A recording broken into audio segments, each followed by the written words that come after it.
Down from the heavens bearing the gift, it's Prometheus, and today I'm an anime girl. You're probably wondering, why exactly? It's a perfectly legitimate question. Are you trying to tap into the VTuber market? Are you trying to appeal to the weebs? Are you trying to be avant-garde? Win an award at the Cannes Film Festival? No, I just thought it might be funny. Probably isn't, but here we are. Today we're going to be reading some classic poetry from some of the US greats. The Red Wheelbarrow by William Carlos Williams.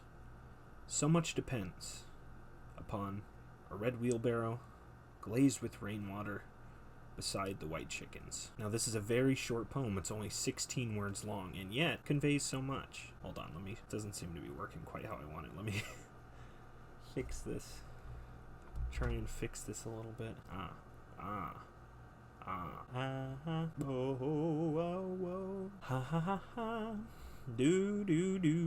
Do. Such a fucking stupid idea. What was I saying? Oh yeah, it's such a short poem. It's only 16 words long, but it conveys so much. You've got your imagery, it sets up a story, it sets up some drama. Very, very powerful. It sets the scene up perfectly in your mind. The Road Not Taken by Robert Frost. Now this is a very famous poem. Probably at least heard it referenced, even if you haven't actually heard or read the actual poem. Two roads diverged in yellow wood, and sorry I could not travel both, and be one traveler, long I stood, and looked down one as far as I could, to where it bent in the undergrowth. Then took the other, as just as fair, and having perhaps the better claim, because it was grassy and wanted wear, though as for that the passing there had worn them really about the same. And both that morning equally lay, in leaves no step had trodden black. Oh, I kept the first for another day, yet knowing how way leads on to way, I doubted if I should ever come back. I shall be telling this with a sigh. Somewhere ages and ages hence, two roads diverged in a wood, and I took the one less traveled by.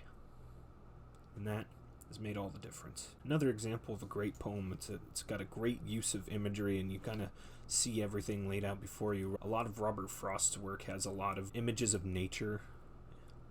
You know, imagery related to nature. A lot of his poems have to do with being out in nature and kind of relating it to the human condition. And I think that this one is a very good example of that. One Art by Elizabeth Bishop. The art of losing isn't hard to master.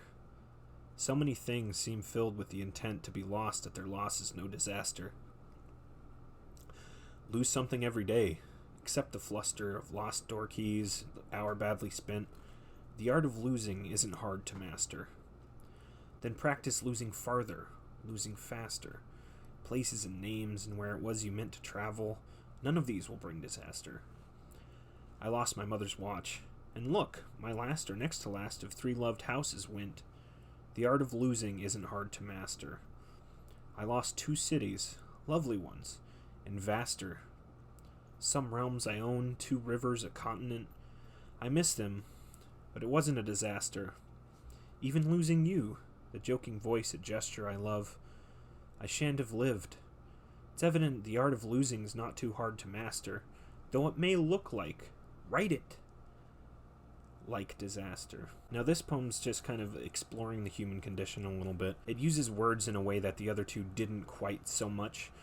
The other two were mostly about imagery. This one is actually a little less to do with imagery. There are definitely some things in there that evoke some powerful imagery, but for the most part this is actually built more on the way that the words flow together, the way that they rhyme, and just relatable experiences that you might have as a person. Basically just saying that people think of loss as something that's a disaster or something that will destroy your life, but I mean, it's just another part of life. I mean, people lose small things, big things every single day, and you know, just life goes on. At least that's what I gleaned from it. Because I Could Not Stop for Death by Emily Dickinson.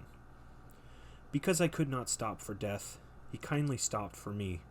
The carriage held but just ourselves and immortality.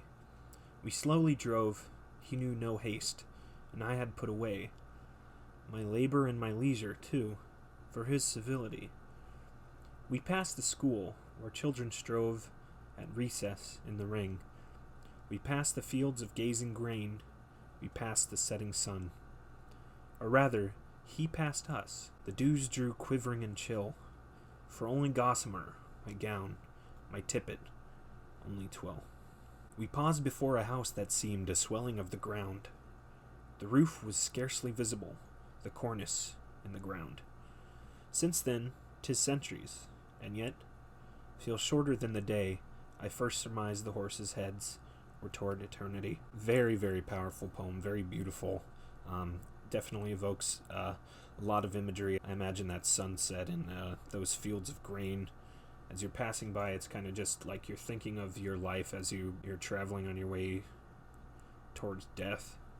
I mean, something that we all kind of get to eventually in this life. Just very, very powerful poem. And that line right at the beginning, because I could not stop for death, he kindly stopped for me. It kind of shows that death can kind of come at any time, where you're not really expecting it so much, so you don't stop living. You just keep on going, and then eventually death will come for you either way. Now, I'm about to ruin this poem because I remembered something that I saw a few days ago, I think. Somebody noticed that you could sing the lines to the tune of the Pokemon theme. Because I could not stop for death, he kindly stopped for me. The carriage held but just ourselves in immortality. We slowly drove, he knew no haste, and I had put away my labor and my leisure too for his civility. God, this is so stupid. This whole video is stupid though, so it doesn't really matter. Alright, what do we got next here? Harlem by Langston Hughes. What happens to a dream deferred? Does it dry up like a raisin in the sun? Or fester like a sore and then run? Does it stink like rotten meat? Or crust and sugar over like a syrupy sweet? Maybe it just sags like a heavy load. Or does it explode? Definitely a very abstract poem. What he's doing here really well is he's taking a kind of abstract concept like a dream deferred, or a dream that you put off in your life that you haven't really gotten to, and he's using imagery to kind of evoke an emotional response. Does it dry up like a raisin in the sun? Does it kind of shrivel out, and all the life that was in it, that all the drive that you had from it, does that go away?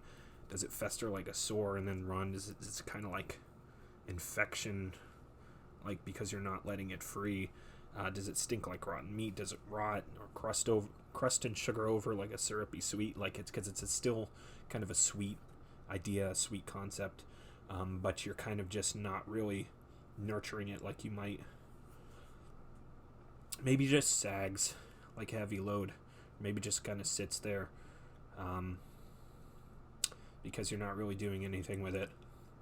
Or does it explode? Is it something that's kind of violent, like because you're not letting it free, it's going to come out on its own, just not exactly in a kind of peaceful manner that it might if you actually were to let it free.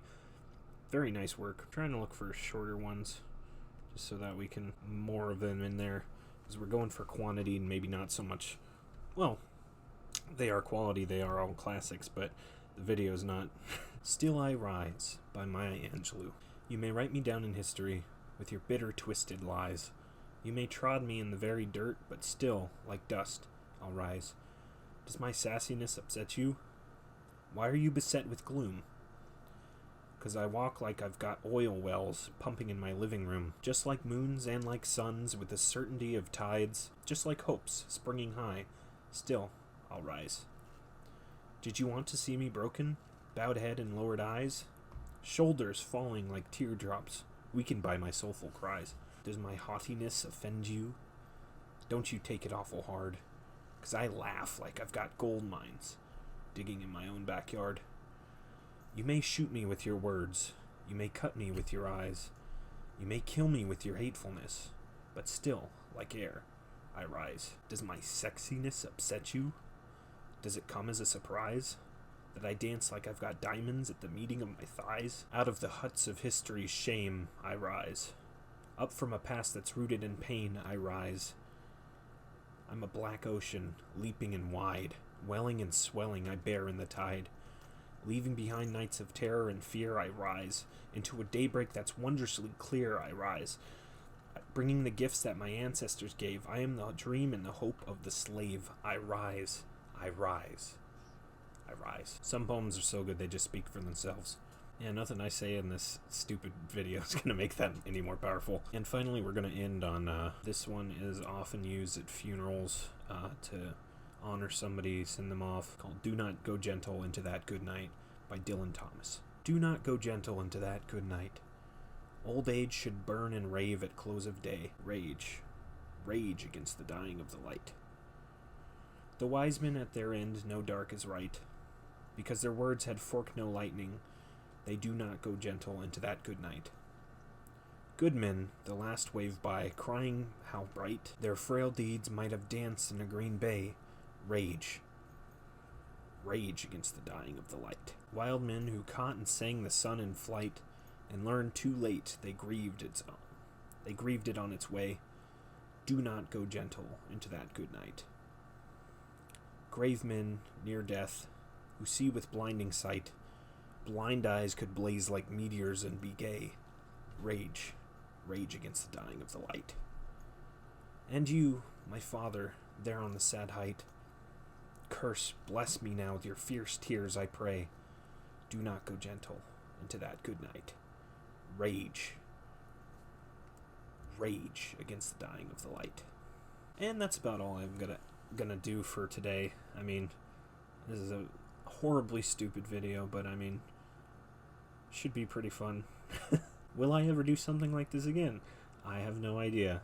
I just kind of did this on a whim. Anything's possible, as evidenced by this nonsense. Thank you guys so much for watching. Until next time, stay safe, stay cute, and I love ya. Bye!